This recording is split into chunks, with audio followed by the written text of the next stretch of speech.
Ok, entonces, en un segundo. Y bueno, nada más para que tengamos una referencia. Ok. Entonces, bueno, hicimos el primer examen parcial. De eso, pues a partir de lo que vimos, yo ya tomé algunas consideraciones. Y bueno, de este primer parcial ya cambié estos esquemas y los ajusté en tamaño, siguiendo su consejo, muchachos. Y habíamos quedado que la opción correcta es esta, donde el separador magnético es nuestro sistema a estudiar. Y bueno, habíamos visto el flujo de entrada al separador magnético, que sería el 65% de los 1000 kilogramos que lo alimentan. Eh, Eso sería bueno, el de entrada serían los 1000 kilogramos total, ¿no? Y serían 650 de dióxido de silicio, 350 de residuos magnéticos, que es un dato que nos dan en el texto. Entran 1000 kilogramos, que 35% son residuos magnéticos y 65% son dióxido de silicio. Entonces, este es un dato conocido y se puede calcular rápido. Luego, el segundo, ahí había un error en la pregunta. eh, Decía 0.01%, debería decir 1%. Ya lo corregí y entonces a todos, pues ese puntaje se los di por bueno, ¿no? Todos los puntajes del problema uno, porque a partir de ese, pues se calculaba lo demás. Pero bueno, en principio, pues lo que había que hacer era sacar el 85%, que es la eficiencia de los 350 kilogramos de residuos magnéticos, y luego adicionarle el 1% de arena. De tal manera, quedan 300.475 kilogramos por hora de, de residuos magnéticos. ¿Ok? Y el flujo másico de la arena reciclada, pues si están entrando 1000 kilogramos a partir de un balance muy sencillito, pues le restamos esos 1000 kilogramos, lo que salen de residuos magnéticos, y nos quedaría lo que es arena reciclada, ¿no? 699.525, la suma de los dos debe darles. Y finalmente, la última pregunta del problema uno es la fracción masa de la arena reciclada. Simplemente pues sería dividir la masa de dióxido de silicio, que serían los 650 menos estos 2.975 kilogramos. Ujú. Y dividir eso que les dé entre los 699.525. Entonces da 90.9249. Eso eran los resultados del problema uno. Luego el problema 2. En este caso es un problema que ya habíamos visto en clase, simplemente cambié los datos que tiene el problema, ¿no? Eh, la primera pregunta es: ¿cuál es el esquema que tiene los datos conocidos? La respuesta es esta, la opción 2. Vamos a verificarlo nada más rápidamente. Y bueno, dice que primero que entran 3000 libras por hora de un lodo compuesto por sulfato de bario, eh, ácido sulfúrico y agua. Entonces, ese lodo entra por este lado. Entonces, son 3000 libras por hora. Entonces, hay que buscar cuáles tienen 3000 libras por hora. En principio serían estos dos, este, y este podrían ser.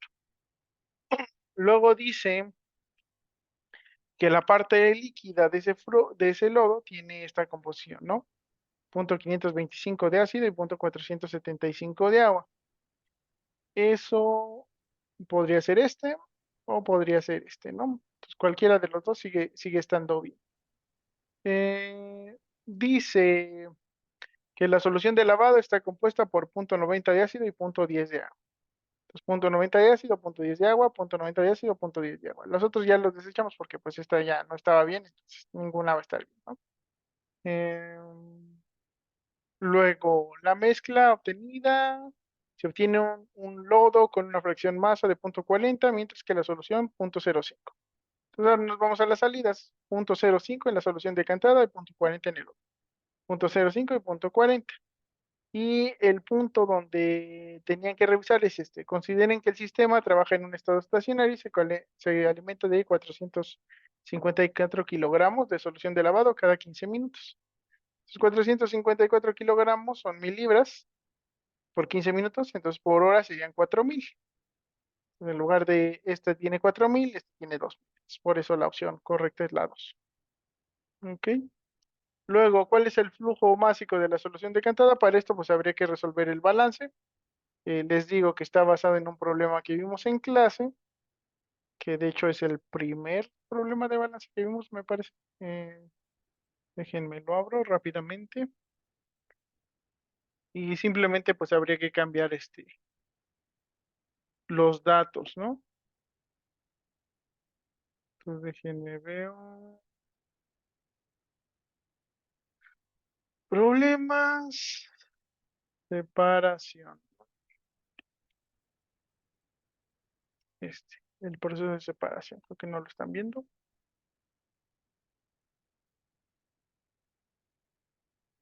Entonces era este problema, tal cual se tenía que resolver.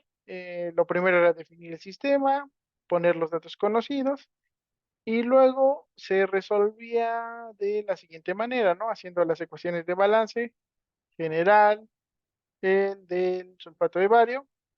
Y hasta este punto, con estas dos ecuaciones ya podrían resolver las masas por cómo está planteado el problema. A partir de esas dos ecuaciones. Si ven al final, tenemos estas dos ecuaciones que tienen dos incógnitas. Aquí este valor no sería este, serían 7.000. Y aquí este es 0,40 y este es 0,05. Este de aquí hay que calcularlo, pero en realidad pues solo es cambiar los datos. Como resultado de este balance, ustedes pueden calcular lo que sería ya el flujo másico de la solución decantada, da 3.714,29 y el del lodo lavado, 3.285,71. La suma de los dos deben dar los 7.000, que son las dos corrientes de entrada, que es este esquema. Entonces entran 7.000, tienen que salir 7.000. Entonces 3.714 más 3.285, bueno, que serían de 3.286, pues les da 7.000, ¿no? Luego la fracción de agua en el lodo lavado y en el hidróxido, pues se resolvía a partir de las otras dos ecuaciones de balance, tal como habíamos visto en el ejemplo, que es este. ¿Ok? Entonces en el ejemplo, pues ah,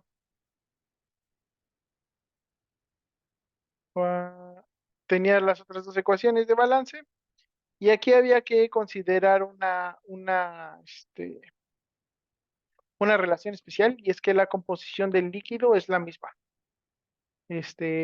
Tanto en la solución decantada como en el lodo lavado, por la física del sistema, entonces la composición del líquido es la misma. Eso no quiere decir que la composición de agua y de ácido sea la misma, sino simplemente la del líquido. Entonces todavía había que multiplicarlo por la fracción del líquido. Pero bueno, en principio pueden usar esa suposición para resolver, para obtener las ecuaciones de balance del ácido y del agua, igualando las fracciones masas y de esa manera, como ya tenemos masa 3 y masa 4, ya solo tendríamos que resolver para las fracciones. Les digo, aquí los datos no son los mismos del problema, había que modificarlos con los datos que tenemos realmente. Y bueno, a partir de ahí, pues resolverían para obtener las fracciones masa. Y de ahí obtienen la solución, ¿no? Que aquí hay que tener cuidado cómo está redactada la pregunta, porque primero pregunta cuál es la fracción masa de ácido de agua en el lodo lavado. Entonces ahí hay que multiplicar la fracción de líquido por la fracción de agua en el líquido. Eso les da 0,1214. La fracción de agua es 0,2023 en el líquido. Pues por ahí podrían tener algún problema. Y luego les pregunta aquí cuál es la fracción masa de ácido en la fase líquida de la solución decantada. Ahí sí está preguntando directamente por la fase líquida. En esa, la respuesta pues ya es punto 79, 77. Ya con eso pues tendrían las cuatro, los dos primeros problemas. Luego tenemos el tercero que se trata de una magnesiotermia. Con estos datos, aquí la clave está en cómo se considera el ferrosilicio en la reacción. Ujú. Porque aquí dice que el proceso se lleva a cabo hasta que el ferrosilicio pasa a ser 20% silicio y el resto hierro. Entonces nosotros estamos empezando con una composición en la cual tiene mucho silicio, si ven tiene 18% hierro, 4% aluminio y el resto sería silicio, que es un 78%. Y vamos a pasar a cuando solo tengamos un 20% de silicio, el aluminio se haya consumido por completo y el hierro sea el restante de este 20, es decir, un 80%. Como el hierro no cambia en masa, no va a reaccionar por termodinámica. Primero lo que va a pasar es que el aluminio reacciona, luego el silicio reacciona y de esa manera podemos obtener la cantidad de ferrosilicio que queda al final, porque la masa de hierro no va a cambiar. Es decir, de esos 1540 kilogramos de ferrosilicio, calculamos cuánto es hierro y el hierro va a seguir siendo el mismo. Entonces, a partir de eso, pues el punto 80 sería ese, el punto 20 es el silicio, y calculamos los términos fuente, y con esos términos fuente ya podemos realizar el balance de materia. Las respuestas, pues, son estas. ¿Cuál es la masa final de la escoria producida? Son 11.000 kilogramos. Porcentaje en masa de magnesio, el 5,56%. Porcentaje en masa de aluminio, 12,93%. De silicio, 24,29%. Y la masa de magnesio metálico, pues son 2.042,27. Ese viene de los términos fuente, ¿no? Como les digo, pues la clave es eso, considerar el ferrosilicio como su base para hacer los cálculos. Y pues ya así estaría el examen resuelto. No sé si haya dudas de esta parte del examen parcial.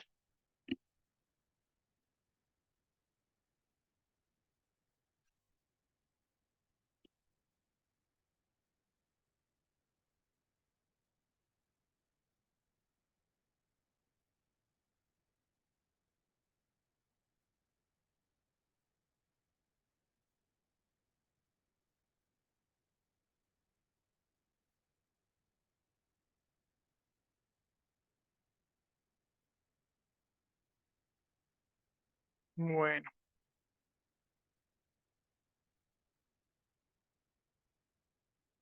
entonces a ver, esta ya está. Entonces dicho eso, pues vamos a empezar con la unidad 3. Nada más déjenme lo hago grande, espérenme. Modo presentación.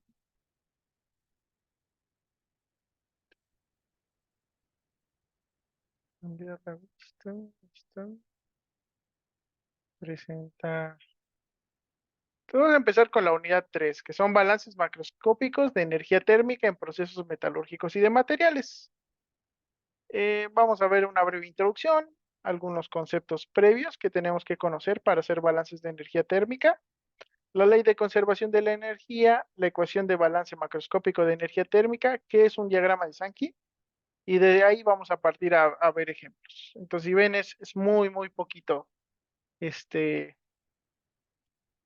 eh, teoría la que vamos a ver, pero vamos a ver bastantes ejemplos. Entonces, ¿qué es un balance de energía térmica y para qué se puede emplear un balance macroscópico de energía térmica? Eh, pues al igual que así que tenemos para el balance de materia, pues el balance de energía es lo mismo, ¿no? Tenemos que lograr que todos los flujos que entran, en el caso del de materia, eran todos los flujos másicos que entraran, fueran igual a los flujos másicos que salgan. En este caso, lo que queremos es que todo el calor, que el calor es el flujo de energía térmica, que entra al sistema, sea igual al flujo que sale del sistema. Eh, es lo mismo, que está basado en la ley de conservación de la energía. Y bueno, en este caso es importante que sepamos hacer balances de energía térmica, porque en muchos procesos metalúrgicos pues tenemos calentamientos, enfriamientos, transformaciones de fase. Ujú. Inclusive hay reacciones químicas que son exotérmicas o endotérmicas. Entonces por ahí pues nos interesa mucho controlar esa parte de cuánto calor nosotros tenemos disponible para llevar a cabo nuestro proceso. Nos permite controlar pues temperaturas y flujos de calores que tengamos en el mismo, ¿no? Y pues igual está basado en ecuaciones para poder realizar ese balance. Tenemos igual dos aproximaciones, la macroscópica y la microscópica. En el caso de la aproximación macroscópica, que es la que vamos a ver en la clase, pues nos permite hacer, no tienen tanto que ver las aproximaciones, como ya les había comentado en la unidad anterior, con el tamaño del sistema, sino en cómo nosotros definimos nuestro, nuestro proceso, qué es lo que queremos ver del mismo. En cuanto a eso, esa aproximación macroscópica a microscópica, se refiere a eso, cómo nosotros nos planteamos el estudio de nuestro sistema. En el caso de la aproximación macroscópica, al igual que en el balance de materia, vamos a perder la visualización de lo que pasa al interior del proceso. Nos interesan los flujos de entrada y salida, pero no nos interesa si hay gradientes de temperatura o de energía interna dentro del proceso, sino que nos interesa ver cuánto calor metemos, cuánto calor utiliza el proceso y cómo sale ese calor, ¿no? Los balances macroscópicos pues nos ayudan a hacer un control rápido del proceso. Normalmente son ecuaciones que se pueden plantear rápidamente y en menos de un día pues ya tendríamos una forma de controlar nuestro proceso independientemente de si hay variabilidad en el mismo, ¿no? Si variamos alguna corriente de calor, pues nosotros podemos ajustar todo lo demás para que el proceso siga funcionando. En el caso de la aproximación microscópica, podemos igual estudiar sistemas de todas las dimensiones, pero la diferencia es que nos va a indicar qué es lo que ocurre adentro. Vamos a poder visualizar si hay gradientes de temperatura al interior. Por ejemplo, aquí se está simulando una llama y podemos ver las temperaturas, cómo se desarrollan dentro de nuestro dominio. En este caso, esta temperatura que vemos aquí, 1800, 1200, 900, esto no lo podríamos ver directamente en un balance macroscópico. Podemos hacer una estimación, pero no vamos a saber exactamente cuál es, ¿no? En este caso sí vamos a saber exactamente cuál es la temperatura en qué zona del sistema. Sus aplicaciones son muy variadas. Entonces podemos calcular temperaturas de flama, eh, solidificación de piezas o productos de fundición, cálculo de temperaturas de trabajo para tratamientos térmicos o pérdidas de calor en procesos de aceleración, entre muchos otros, ¿no? No solo tratamientos térmicos y fundición requieren transporte de calor, los procesos hidrometalúrgicos, por ejemplo, también están en un control de temperatura, porque de eso depende la cinética eh, de los procesos. En procesos bacteriológicos, muchas veces nos interesa mucho esa temperatura porque de eso depende si las bacterias están vivas o no. Entonces hay mucho de donde se puede aplicar un balance macroscópico de energía térmica. Entonces no sé hasta ahí si hay alguna duda.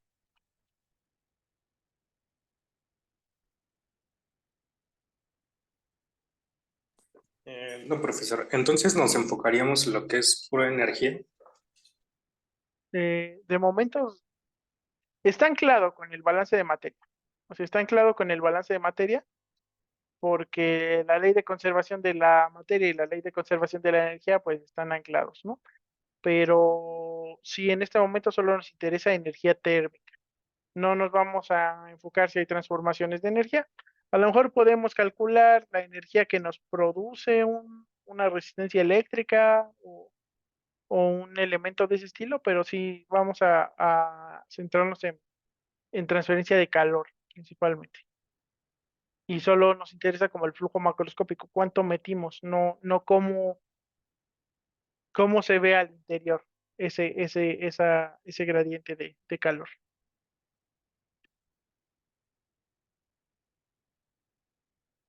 Entonces, no sé, ¿todo bien de momento?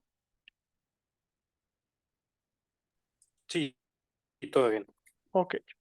Luego, vamos a pasar a ver conceptos previos. Si se acuerdan, cuando hicimos balances de materia, macroscópicos de materia, necesitábamos nosotros conocer composiciones químicas, reacción química, reactivo limitante, reactivo en exceso. Ujú. O sea, teníamos que conocer una serie de conceptos previos antes de poder pasar a hacer los balances. En este caso también.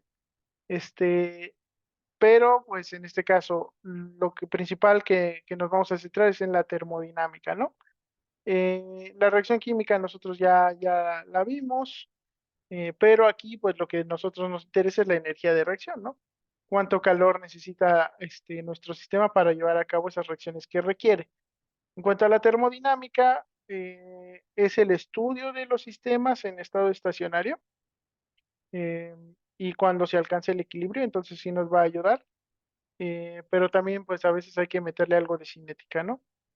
Y bueno, la entalpía, que como vamos a ver, pues es el concepto más importante que vamos a manejar en lo que serían nuestros balances macroscópicos de energía térmica. En cuanto a la bibliografía, pues el mismo que usamos para los balances de materia es el más importante, es donde van a encontrar más información. El Handbook en Material Energy Balance Calculation y Material Processing, ese es de balances macroscópicos totalmente. Aquí vamos a usar el Krzyzewski, más que nada por las tablas termodinámicas. Ujú. Que me parece que en la biblioteca tenemos que es del 79, pero bueno, hay unas versiones un poquito más actuales, ¿no? Pero más que nada por las tablas termodinámicas. Entonces vamos a empezar, ahora sí, a hablar de lo que es la entalpía. La entalpía es una magnitud termodinámica que es la capacidad calorífica bajo condiciones de presión constante, ¿no? El flujo de energía térmica a presión constante. Eh, es el CP, lo conocemos como CP, y es una cantidad que nos interesa porque nos cuantifica, este, ay, no es cierto, no es cierto. El CP es otra, perdón. La capacidad, la entalpía es la capacidad calorífica a presión constante, en condiciones isobáricas.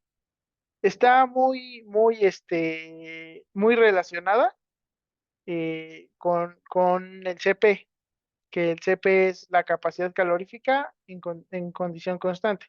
La entalpía es el flujo de calor en presión constante. Ujú. Entonces, la capacidad calorífica es una propiedad de los materiales, la entalpía es un flujo de calor. Lo usamos mucho porque normalmente los procesos van a trabajar en esas condiciones, en condiciones de presión constante. Y lo usamos porque es relativamente fácil de calcular. Es lo que sería el flujo de calor, lo que estamos calculando, el flujo de calor. Ahora bien, este flujo de calor, pues puede ser positivo si el sistema lo gana o negativo si el sistema lo pierde. Esa es la convención más moderna, la más actual. De hecho, dudo mucho que ustedes se hubieran encontrado alguna vez con la condición anterior, que era que el flujo de entrada era negativo y el calor de salida era positivo. Ya actualmente ya tiene muchos años que no se usa. Pues seguramente nunca lo han encontrado ustedes. Pero bueno, nosotros tenemos flujos de calor que si está en condiciones isobáricas, pues va a ser entalpía. Como tal, es una propiedad de estado. Ujú. Nosotros necesitamos saber a partir de dónde partimos para calcular esa energía, ese calor que está entrando. Y eso se hace mediante ecuaciones de estado. La más común y que ustedes sí conocen, pues es la ley del gas ideal. En este caso, no todos los materiales van a tener ecuaciones de estado para poder calcular esa entalpía inicial y esa entalpía final. ¿Qué es lo que hacemos entonces? Cuantificar cambios. no podemos calcular como tal la H o la entalpía en sólidos y líquidos. Lo que hacemos es cuantificar cuánto cambió esa entalpía desde un punto del sistema a otro.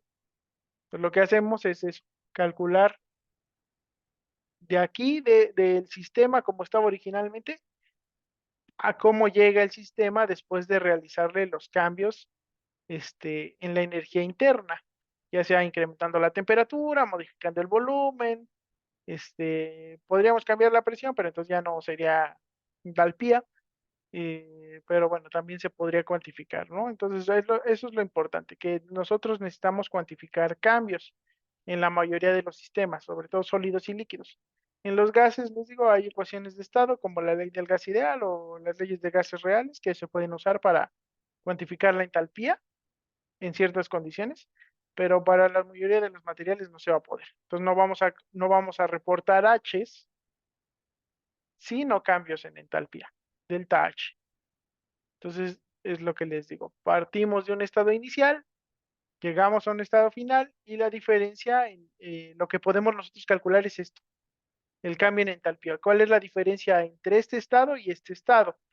Ahora, muchas veces sería difícil, ¿no? Eh,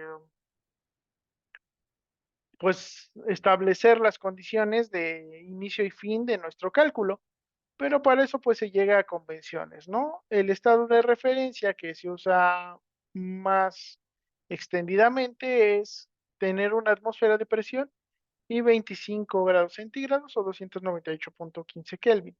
Entonces, normalmente los cambios de entalpía se cuantifican como la diferencia que hay entre el estado final y ese estado de referencia, que sería todo el sistema a una atmósfera y 298.15 Kelvin. ¿Ok? Entonces, la entalpía es el flujo de calor a presión constante y no se puede cuantificar, salvo en algunos casos, como el gas ideal. Así que lo que cuantificamos son diferencias, son cambios de entalpía, diferencias entre el estado final y el estado inicial de un sistema. ¿Hasta aquí alguna duda? No, ninguno. Ninguna. Ok. Y como les decía, pues está muy relacionada con una propiedad de los materiales que es el calor sensible. Y esa calor sensible, bueno, más bien el calor sensible es un tipo de entalpía que está relacionado con una propiedad de los materiales que es la capacidad calorífica a presión constante, o el CP. Ese calor sensible es un cambio en entalpía, un cambio en calor, que se ve reflejado como un cambio en temperatura. Ujú. Entonces, el calor sensible es esa parte en el que cambia la entalpía, pero además se ve un cambio en temperatura. Y bueno, esa capacidad calorífica a presión constante se estima como el cambio en entalpía con respecto a la temperatura que un material puede tener. Entonces, ¿qué tanta energía puede absorber antes de cambiar su temperatura? Eso es lo que nos representa el CP. ¿Qué tanto calor a presión constante requiere para subir su temperatura? Ahora, en ese caso, el calor sensible o entalpía sensible sería la integral desde la temperatura final hasta la temperatura inicial de la capacidad calorífica a presión constante diferencial de tiempo, ¿no? Aquí lo que hacemos es básicamente, pues, despejar este calor a presión constante, que sería la entalpía.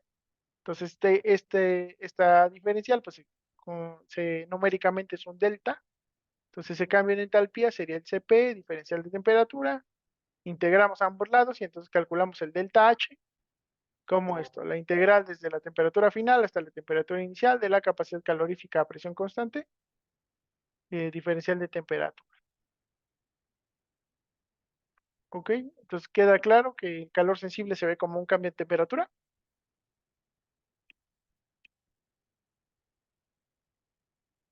Sí,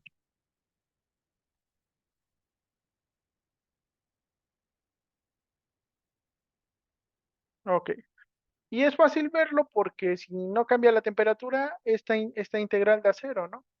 Si los límites es 298.15 y 298.15, pues al momento de integral estos se anulan y nos queda que el cambio va a ser cero. Entonces, calor sensible requiere que haya un cambio en temperatura para poder cuantificarse. Ahora, no es de la única fuente de calor que podemos tener. Tenemos también el calor latente de cambio de fase o de transformación de los materiales. En este caso se cuantifica como la cantidad de calor requerido para llevarse a cabo la transformación del material. Entonces puede haber cambio de transformación si lo que estamos haciendo es cambiar fases. Se cuantifica tal cual. Tenemos entalpía de fusión, que es cuando un material pasa de estado sólido a líquido. Tenemos el de solidificación. Y aquí hay algo importante y es que si el proceso es reversible, la solidificación y la fusión, al ser procesos contrarios, tienen la misma entalpía pero con el signo distinto. Entonces, si nuestro proceso es reversible, esta relación se cumple, que la entalpía de solidificación es igual al negativo de la entalpía de fusión. Y pues también tendríamos, por ejemplo, la de evaporación, ¿no? Entre muchas otras. Podría haber condensación, este, como les decía, cambio en la estructura cristalina, cambio, por ejemplo, la temperatura del Curie, en la cual cambia el comportamiento electromagnético del material, y en ese caso también hay un cambio en entalpía porque cambian alguna configuración en su estructura atómica. Entonces eso también requiere calor para llevarse a cabo, ya sea que lo requiera o que lo libere. En este caso, pues les decía, lo que estamos cuantificando es cuánta energía se requiere para cambiar de temperatura. En este caso es cuánta energía se requiere para cambiar de fase. Entonces aquí no se ve reflejado como un cambio de temperatura. De hecho, muchos de estos procesos son isotérmicos, sobre todo para materiales puros. Para aleaciones, como ya vamos a ver, no es tan isotérmico, pero se puede considerar hasta cierto punto isotérmico, ¿no? No se va a reflejar como un cambio de temperatura, sino como un cambio en la estructura del material. Es lo que estamos haciendo aquí. ¿Tus dudas de entalpía de cambio de fase? No, todo claro. Aquí hay un ejemplo de entalpía de cambio de fase, que es el contenido calórico del zinc. Esto se mide con un calorímetro. Y lo que mide, como ven, es cambios en entalpía. No puede medir la entalpía en cada punto, sino que mide cuánta entalpía tiene en este momento con respecto a al calor de referencia. Pues básicamente el calorímetro lo que vas a hacer es que vas a someter tu material a un flujo de calor y vas cuantificando cuánto calor requiere y a qué temperatura está el material. Ujú. Entonces, en este caso, al zinc puro, vemos que nosotros le empezamos a meter calor. Ujú. Ese calor, bueno, nosotros lo podemos conocer porque sabemos cuánta energía térmica, bueno, cuánta energía eléctrica está consumiendo el calorímetro y con una calibración, pues podemos calcular cuál es la tasa de conversión de esa energía eléctrica a energía térmica. Pues sabemos cuánta energía térmica le estamos inyectando al sistema o le estamos traspasando al sistema. En ese caso, el calorímetro pues, sería este. Entonces nosotros conocemos esta, sabemos cuánto le estamos metiendo. Y nuestra respuesta pues es la temperatura. Medimos la temperatura de nuestra muestra de material, dependiendo de cuánto calor estamos nosotros proporcionando. Entonces empezamos a proporcionar calor y vemos que primero la temperatura empieza a incrementar. Cuando nosotros incrementamos calor y se ve reflejado como un cambio en temperatura, ¿qué es lo que estamos viendo? Acabamos de decir, ¿es una qué? ¿Una entalpía de qué tipo?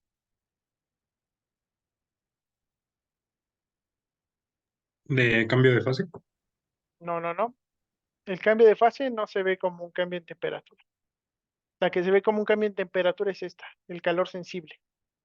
Entonces, si hay un flujo de calor y eso se ve reflejado como un cambio en temperatura, estamos hablando de calor sensible. Entonces, este sería primero un calor sensible. ¿Cómo es el zinc a temperatura ambiente? A 298.15 y una atmósfera de presión.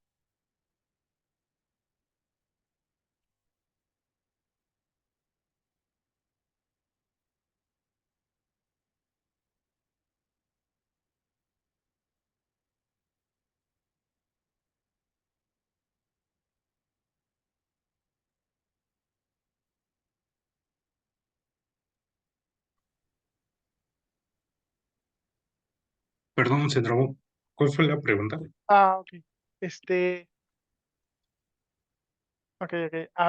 les había preguntado cómo se llamaba este calor, que es Ok, quedamos que, que el calor que se ve sensible, ¿no? reflejado como un cambio de temperatura. Entonces es el calor sensible, ¿no? Ujú. Entonces aquí, ¿cómo es el zinc a temperatura ambiente? A 298.15 y una atmósfera de presión. Mm, Pues digamos sólido, sin ningún cambio. Es sólido. Ujú, en principio el zinc va a estar sólido. Entonces, este de aquí es el calor sensible del sólido. Nosotros proporcionamos calor y la temperatura del sólido se eleva. La pendiente de esto es el CP, es cuánto calor absorbe con respecto a la temperatura. ¿Ok? Entonces, la pendiente de esto va a ser el CP. En este caso se ve lineal, pero hay materiales que no se comportan tan lineal. Ahí tenemos algunas funciones que nos describen ese comportamiento, en caso de que no sea lineal. Pero bueno, aquí podemos calcular esto, ¿no? Y de aquí podemos obtener la capacidad calorífica del sólido. Vemos que aquí a esta temperatura, que es casi 700, que es 693, hay un salto. Ujú, hay un salto aquí.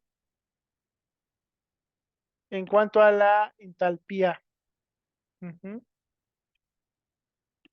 pero la temperatura no cambia. Aquí hay un cambio en calor, pero no hay un cambio en temperatura. Entonces estamos hablando de un calor latente, que no se ve reflejado como un cambio en la temperatura. En este caso específicamente lo que está pasando es que el zinc sólido está pasando a ser líquido. Entonces tenemos una temperatura de fusión, una fusión, un cambio de fusión. Y tenemos justamente esa entalpía de fusión, 7323 joules.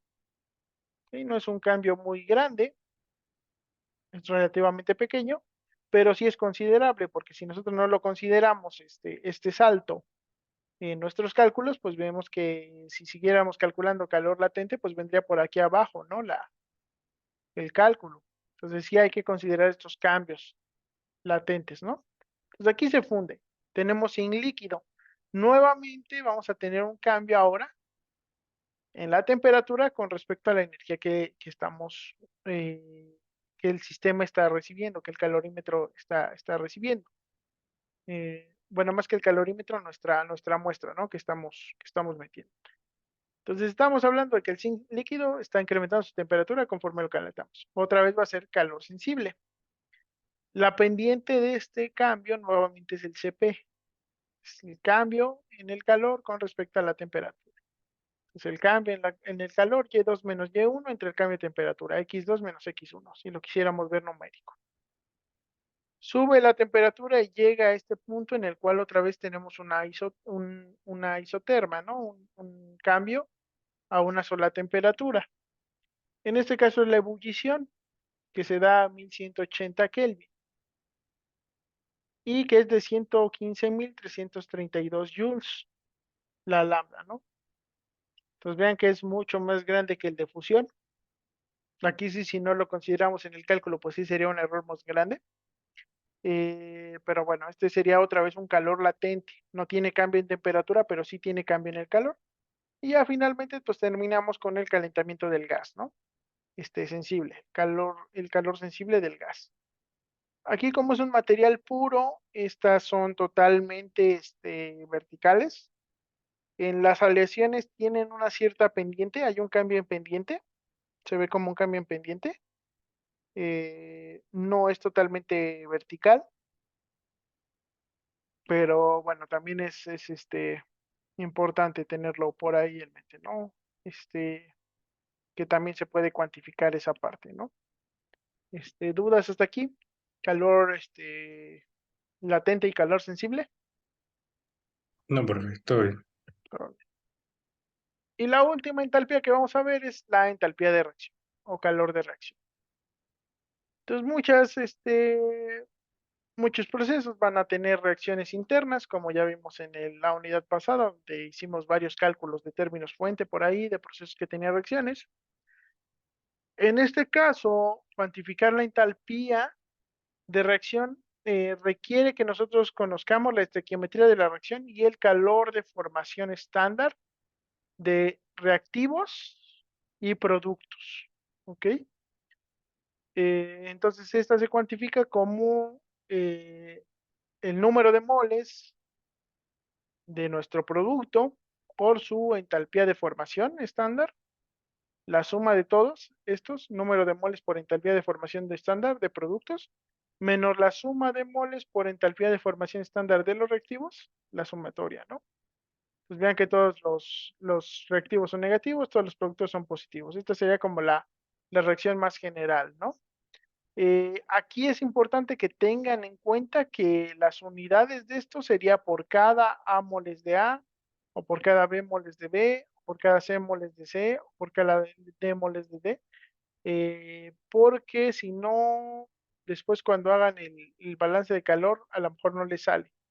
Entonces hay que considerar que este calor que se está calculando como tal, como va multiplicado por el coeficiente estequiométrico, eh, pues en realidad sus unidades son calorías por cada uno de los coeficientes estequiométricos. Es decir, si tuviéramos aquí 10 moles y aquí un mol, si yo calculo mi entalpía de reacción para un mol de este y mantengo la misma proporción, pues se va a cumplir. Pero si yo calculo, este va por cada 10 moles, calculo el calor de reacción, que aquí va multiplicado por 10, y yo al momento de calcular el calor total pongo un mol nada más, pues aquí ya no se va a cumplir, ¿no? Porque este requiere 10 moles para llevar a cabo la reacción. Entonces, por ahí, pues, el calor que libere un solo mol no va a ser equiparable al que liberen 10 moles. Entonces, hay que considerar eso, ¿no? En términos generales, pues les digo, es la suma del coeficiente estequiométrico de los productos por su entalpía de formación, menos la suma del coeficiente estequiométrico de los reactivos por su entalpía de formación. Em, Aquí, para cuantificar el efecto de la temperatura, pueden usar la ecuación de Kirchhoff para calcular el calor de reacción. Yo, en lo personal, a mí no me gusta. Yo prefiero hacer los cálculos por separado de las reacciones y de la entalpía del calor sensible, pero bueno, se pueden hacer, no hay ningún problema. Yo prefiero hacerlos por separado, pero se puede hacer.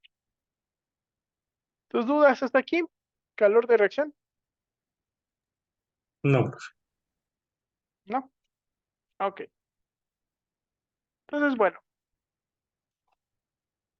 como les había dicho, de la entalpía es una propiedad de estado. ¿Qué quiere decir que sea una propiedad de estado?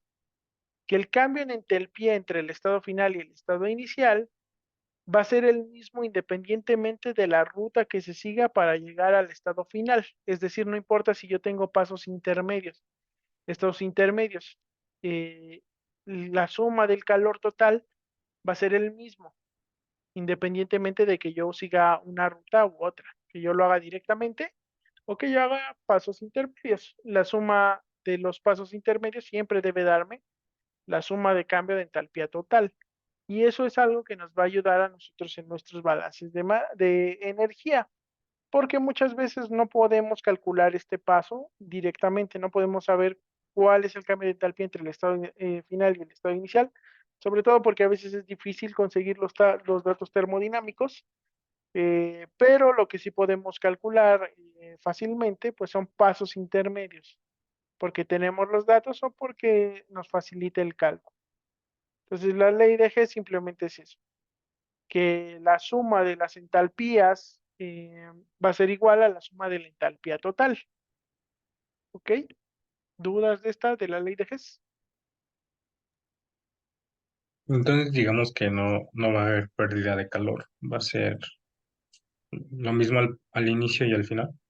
No tiene tanto que ver con que no haya pérdida de calor, sino que podría haber pérdidas de calor, pero aún así darte lo mismo, ¿no? Aquí, por ejemplo, un paso intermedio sería ¿no?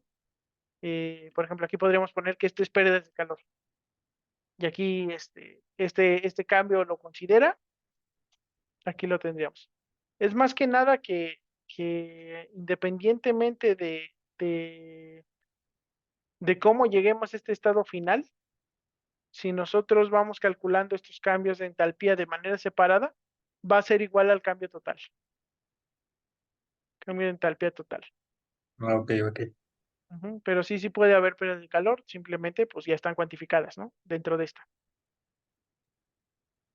Entonces esas Muy pérdidas de bien, calor a lo mejor están repartidas, aquí tiene tantita pérdida de calor, aquí tantita, pero la suma de todas esas pérdidas de calor debe ser igual a la suma de la pérdida de calor total, ¿sale? muy bien. Muy bien. Entonces, bueno, ¿cómo hacemos nuestros balances de energía? Pues primero tenemos que ir a la ley de conservación de la energía. Esa, en su forma más típica, que seguramente todos han escuchado, dice que la energía no se crea ni se destruye, solo se transforma. Una definición un poquito más rigurosa es que la cantidad total de energía en cualquier sistema físico aislado permanece invariante con el tiempo, aunque dicha energía puede transformarse en otra forma de energía, ¿no? Entonces la energía se transforma, pero no se crea ni se destruye, ¿no? Permanece invariante. Siempre va a ser la misma cantidad de energía, aunque se transforme la misma.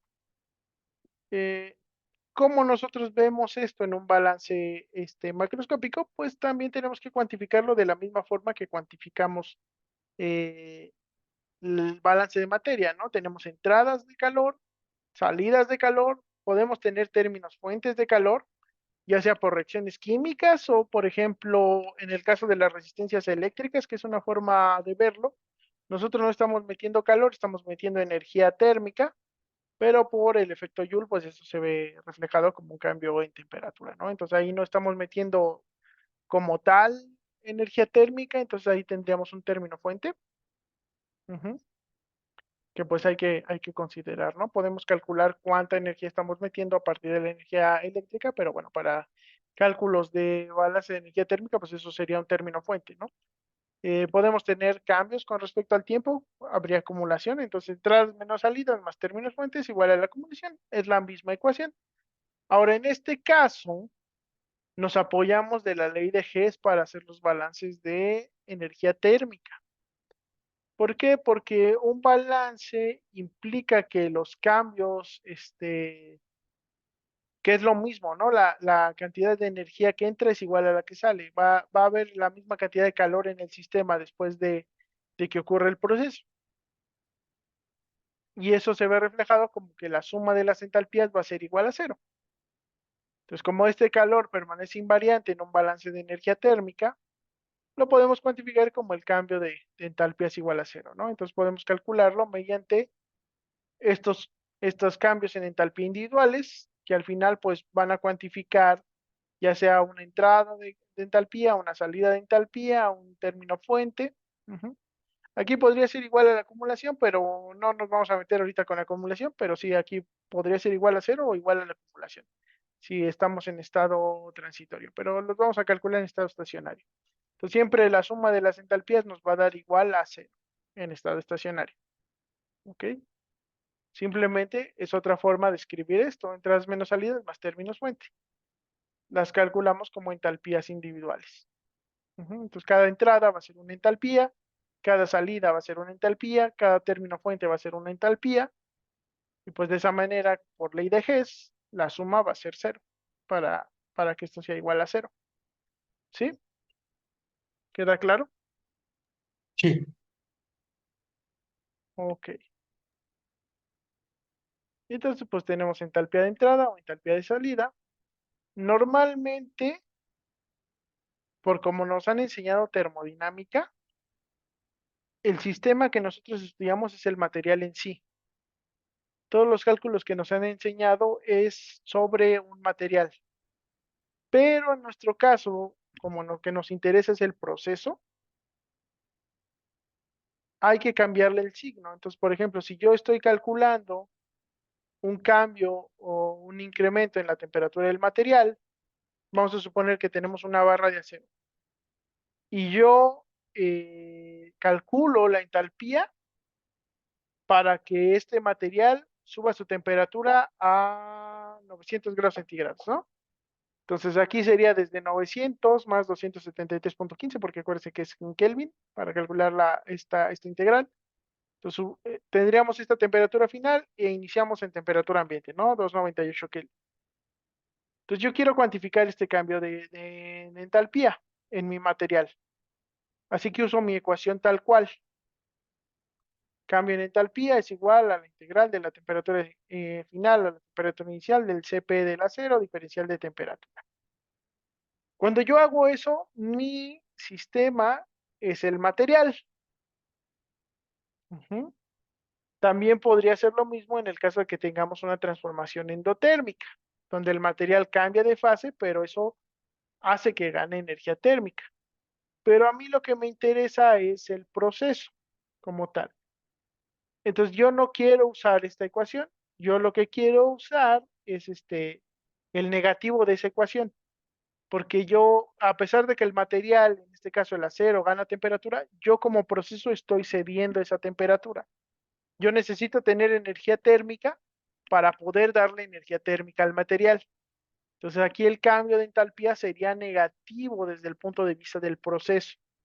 Así que este cálculo que yo hago normalmente, simplemente le agrego un signo negativo porque lo único que está cambiando es la dirección que estoy considerando. En lugar de ser calor ganado por el material, va a ser calor perdido por el proceso.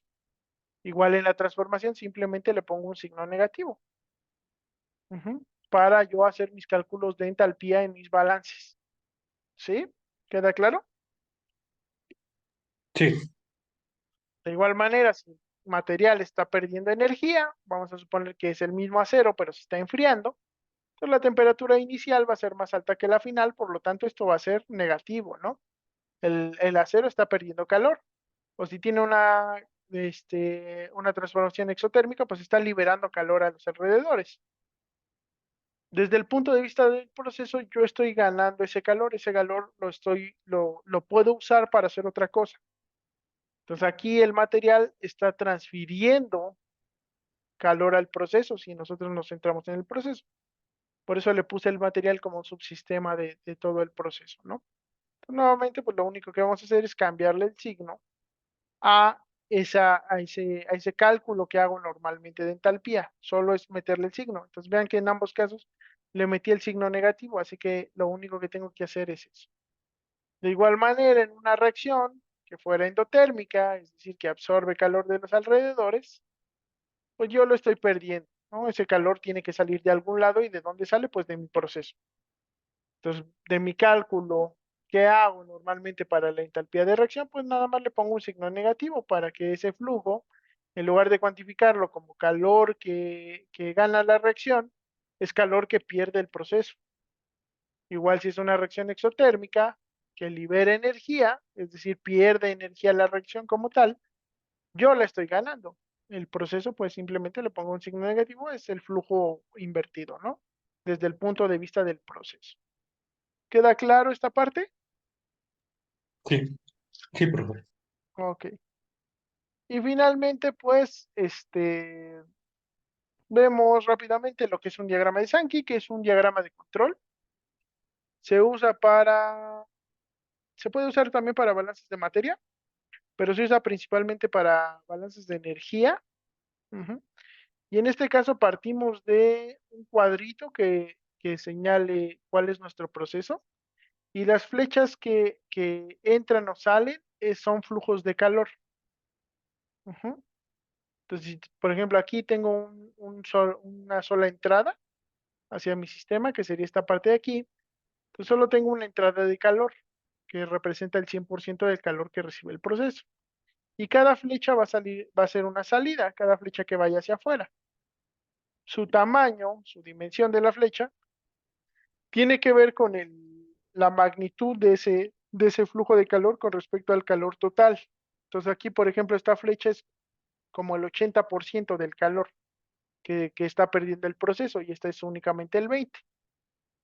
Entonces es una forma de representar flujos de energía. Aquí, por ejemplo, mi proceso es este y mi proceso 2 es este. Pues tengo dos sistemas. Al primer sistema tiene tres entradas de energía, una, dos y tres. Tiene una, dos, tres, cuatro, cinco, seis salidas, pero de esas salidas, dos salidas están recirculando hacia el otro sistema. Y este otro sistema solo tiene una salida que igual se recircula al primer sistema, ¿no? El tamaño de las flechas, les digo, representa qué tan grande es el flujo de calor. Por ejemplo, esta salida es muy chiquita, es un flujo muy pequeñito con respecto al calor total, ¿no? A lo mejor representa un 2% del calor. sea, a lo mejor es un 10, un 40, un 30. Ujú. Entonces ahí cada flecha, dependiendo de su tamaño, pues es qué porcentaje de todo el calor represente, o lo que es lo mismo esta altura, desde esta línea hasta ahí, desde esta línea hasta esta línea, sería el 100% del calor. Entonces cada flecha pues tiene que estar dividida ese porcentaje de calor. ¿Ok? Entonces, ¿tienen alguna duda hasta aquí?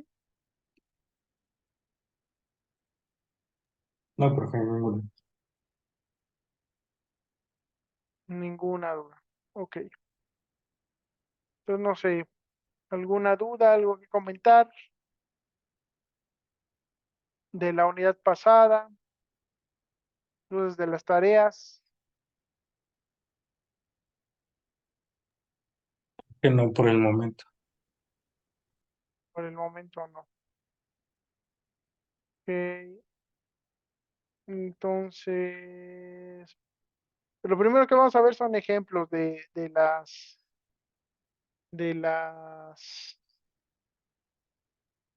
ay, ¿cómo se llama? De los conceptos previos. Ujú. Pero yo creo que empezamos la próxima clase a ver eso. Que muchachos, ya les dije del examen, vimos las respuestas. ¿No hay dudas del examen? ¿Todo bien? Sí, todo bien. Ok. Les decía que hay todavía algún errorcillo en el problema uno, pero ya está corregido y, pues les subí la calificación. O sea, les puse como bien todo el problema uno, entonces no debería haber ningún problema. Eh, y pues yo creo que ya eh, vamos a hablar un poquito de cómo reponer el examen. No sé si quieran eh, intentar volver a hacerlo y que me manden la respuesta por equipo y ya les cuantifico. O si quieran proponer algunos problemas y mandarme la respuesta, nada más para que suban un poquillo su calificación. No sé cómo que parezca mejor idea.